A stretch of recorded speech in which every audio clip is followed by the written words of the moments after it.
Hendaklah kamu kuat di dalam Tuhan. Karena perjuangan kita bukanlah melawan darah dan daging, tapi melawan penguasa gelap dan roh-roh jahat di udara. Kenakanlah seluruh perlengkapan senjata Allah dan berjaga-jagalah dalam doa.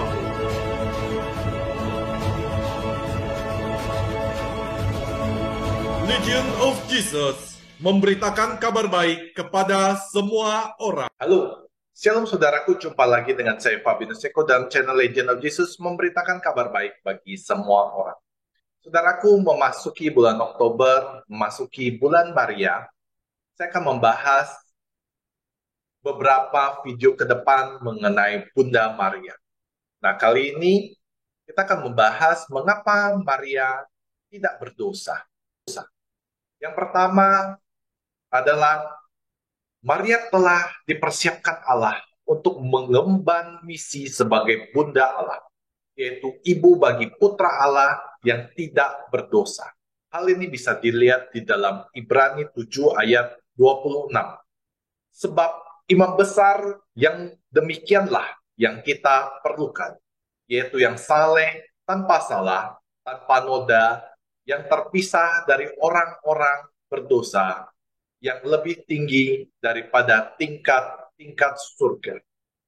Kemudian yang kedua adalah Bunda Maria adalah perempuan yang disebutkan di dalam kitab Kejadian yang keturunannya akan mengalahkan ular, yaitu iblis. Hal ini bisa dilihat di dalam Kejadian 3 ayat 15. Aku akan mengadakan permusuhan antara engkau dan juga perempuan ini, antara keturunanmu dan juga keturunannya. Keturunannya akan meremukkan kepalamu dan engkau akan meremukkan tumitnya. Untuk mengalahkan iblis, diperlukan keterpisahan sama sekali dari pengaruh iblis ataupun pengaruh dosa. Yang ketiga, Allah mensyaratkan kekudusan pada apa yang berhubungan dengan dirinya. Ia memisahkan suatu suku, bangsa Israel, yaitu suku Lewi, dari suku-suku lainnya untuk menjadi imam layan Tuhan. Hal ini terdapat dalam kitab Bilangan 1 ayat 49 sampai dengan 51. Allah mensyaratkan korban persembahan kepadanya dan harus tanpa cacat celah. Allah juga menetapkan bermacam ketentuan membuat kemah suci, tabut perjanjian dan berbagai perkakas di dalamnya, dari bahan yang terbaik, dan bahkan menentukan siapa nama seniman pembuatnya. Jika Allah mensyaratkan keistimewaan benda-benda mati tersebut dan menjadi tanda kehadirannya untuk terlebih lagi, Allah pasti menguduskan Bunda Maria, yaitu perempuan yang mengandung dan melahirkan putranya yang hidup, yang mengambil rupa manusia. Sebab di dalam dan melalui Bunda Maria, Allah tidak hanya menyatakan tanda kehadirannya di dunia seperti pada tabut dan juga bait Allah, melainkan ia sendiri sungguh hadir di dunia. Tidaklah mengherankan jika Allah menguduskan Bunda Maria sejak awal sampai dengan akhir hidupnya. Pemahaman akan kekudusan Allah yang menguduskan dan mensyaratkan kekudusan tabutnya ini mendasari pemahaman akan kekudusan Bunda Maria. Kekudusan tabut perjanjian lama yang disyaratkan Allah memberi kepada kita gambaran samar-samar akan kekudusan Bunda Maria, sang tabut perjanjian baru, yang dipersiapkan oleh Allah sendiri. Allah menguduskan tabut perjanjian lama yang berisi dua loh batu, yaitu hukum Allah, mana dan juga tongkat Harun. Seperti yang ditulis di dalam Ibrani 9 ayat 45. Sehingga tidak boleh disentuh oleh sembarangan orang, kecuali oleh imam dan juga orang Bani Kehat. Demikianlah Allah pasti menguduskan Bunda Maria, sang tabut perjanjian baru.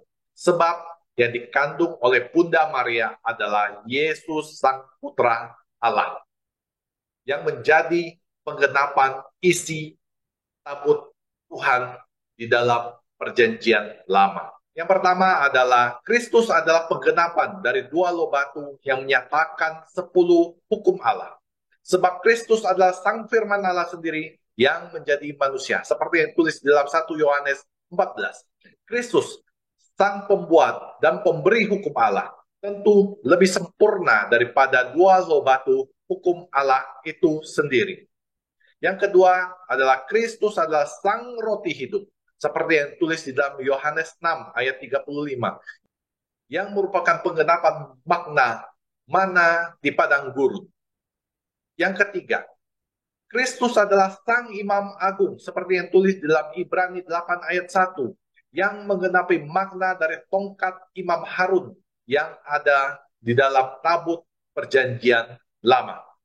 Sebagaimana Tuhan menghendaki kesucian tabut perjanjian lama, demikian juga Tuhan tentunya menghendaki kesucian dari tabut perjanjian baru, yaitu Bunda Maria, sehingga ia layak mengandung Kristus dan tanpa dosa. Karena itu dogma tentang Bunda Maria yang dikandung tanpa noda mengungkapkan kebenaran bahwa Allah telah mempersiapkan Bunda Maria untuk menjalankan tugas istimewanya sebagai Bunda Allah. Sebab selama 9 bulan, Kristus menyatu di dalam rahim Maria, menjadi tempat istimewa yang dikuduskan Allah bagi dirinya sendiri. Kekudusan Allah menguduskan Bunda Maria, sehingga tubuh Kristus sebagai manusia yang kudus dapat terbentuk di dalamnya. Dengan menguduskan Bunda Maria yang mengandung dan melahirkan Kristus, Allah menggenapi sabdanya bahwa ketika menjadi manusia, Kristus sungguh terpisah dari orang-orang berdosa. Seperti yang tulis di dalam Ibrani 7 ayat 26. Untuk mempersiapkan Maria menjadi bunda putranya, Allah memberikan rahmat khusus pada Maria, agar ia terbebas dari dosa asal sejak terbentuk sebagai janin di dalam rahim ibunya, Santa Ana. Rahmat yang membuat Maria dibebaskan dari dosa asal sejak di dalam kandungan terjadi karena jasa Kristus yang menyelamatkannya dan menguduskannya. Dengan demikian, Yesus menyelamatkan Bunda Maria dengan mencegahnya dari dosa. Sedangkan kepada semua orang yang lain, Yesus menyelamatkan mereka setelah mereka jatuh di dalam dosa. Demikian saudaraku apa yang bisa dapat saya sampaikan, apa yang mendasari Bunda Maria tidak berdosa. Intinya adalah Bunda Maria tidak berdosa karena dia dipersiapkan oleh Allah untuk mengandung putra yang tunggal Tuhan kita Yesus Kristus. Tabut perjanjian baru. Tabut perjanjian lama saja dibuat sekudus mungkin, apalagi tabut perjanjian baru yang merupakan tempat di mana Tuhan hadir, di mana terdapat inkarnasi dari Yesus Kristus sendiri yang merupakan Allah yang menjadi manusia. Demikian saudaraku apa yang bisa dapat saya sampaikan. Semoga hal ini bermanfaat bagi Anda dan terus meneguhkan iman Anda. Jika Anda merasa channel ini memberkati Anda boleh silahkan subscribe, like, dan membagikan kepada banyak orang agar channel ini terus berkembang dan juga bermanfaat bagi banyak orang. Akhir kata saya ucapkan terima kasih. Tuhan Yesus memberkati Anda dan juga saya. Bye-bye.